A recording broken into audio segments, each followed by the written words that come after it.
I feel like for most of the time, from what I've heard, a lot of these veterans are very straightforward. But do you have any special, unique way of going over like banking or social, or are you just like super direct? Just like, hey, what's your social? What's that process for you? Yeah, I mean, I think any lead type, you should, any application that you're on, just ask for the social. I mean, it's your job, right? It's like, okay, if you make it weird, it's going to be weird. I'm just like, all right, is this a good cell phone number to attach to the policy? Okay, and then what social you want to attach to the policy? It's really normal, right? And people try and make it seem like that, add all this stuff on, like, okay, now, real quick, before I ask you this, I want to make sure that you know that this is to verify that you're a U.S. citizen, so the company can do the medical information, all this stuff. Is like, dude, they don't need to know that, right? It's your job to ask for it. You can tell them if you want. Like, if they give me a rebuttal, I'm like, yes, they need to verify that you're a U.S. citizen, so they can actually do the medical background check and they can approve you for the coverage. Okay, so whenever you're ready, right? So it's I'm keeping it, like I said, simple. You have to be straightforward. You got licensed. I hope everybody that's watching this has a life insurance license. You went through a course and you took an exam.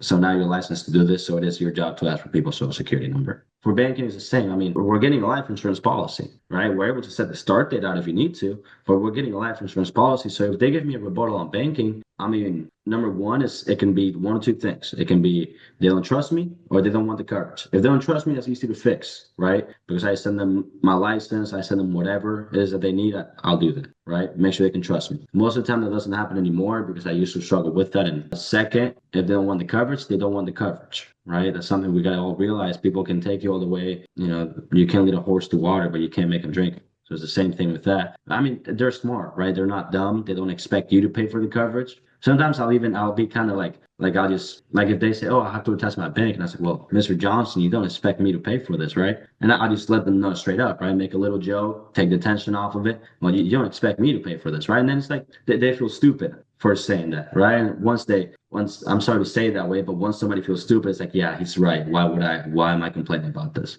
And then they Right. realize it. Yeah. Right, right. No, I like that, bro. All right.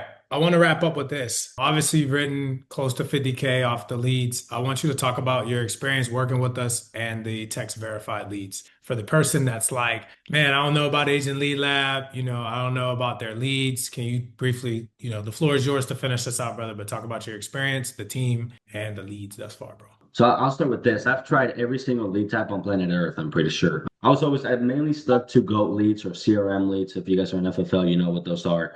Really pricey, but they were always really consistent, right? So I was like, all right, well, whatever, I'll take them, right? And then we partnered up with Trey. And I mean, at first I was still running my CRM leads. I was like, dude, I just need to find something a little bit less expensive so I can be more profitable. That's all I want. It's like I'm writing enough, but I'm not as profitable as I want to be. So I've tried every single lead under the sun to try and make that happen. Didn't work.